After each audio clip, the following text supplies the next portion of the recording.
I casually patted the boss's secretary on the butt, but she wasn't angry at all, and even winked at me flirtatiously. Unfortunately, the boss saw this whole scene, and just like that, I was fired. This is your last day at RBE, Tom.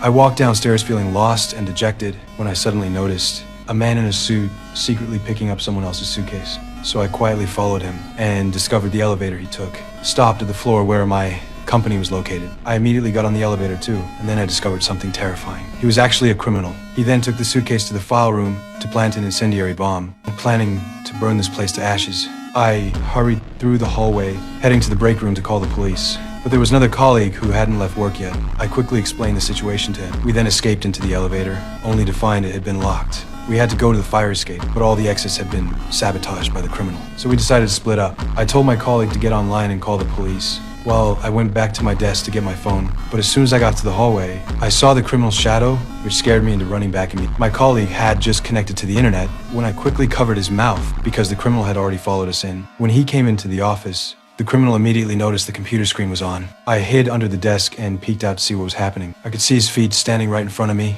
and we were too scared to make a sound. The criminal thought an employee forgot to turn off the computer, so he unplugged it and continued searching elsewhere. After the criminal left, we ran in the opposite direction from him. Then I remembered the boss was still in the company, so I told my colleague to find a way to call the police while I went to notify the boss. But when I got to the boss's office, I found it completely empty. My colleague found his own phone, but his first priority was to call his wife. Just as the call connected, the criminal was already standing behind him. Soon after, I also rushed back to the office area, but my colleague was nowhere to be seen. I quietly snuck to my desk, and after getting my phone, I immediately dialed the police. But the phone didn't respond for a long time. Then I realized my phone was dead. I had to charge my phone first, but the criminal suddenly came back again. Luckily, I hid in time, so he didn't discover me. While the criminal wasn't paying attention, I quickly got up and quietly hid in the storage room. Just when I thought I was about to be exposed, I was completely desperate. But at that moment, the criminal suddenly stopped. It turned out my girlfriend had called. The criminal hung up the call, then looked through the photos and names on the phone. This meant I had already been discovered. After that, I had to hide in another room.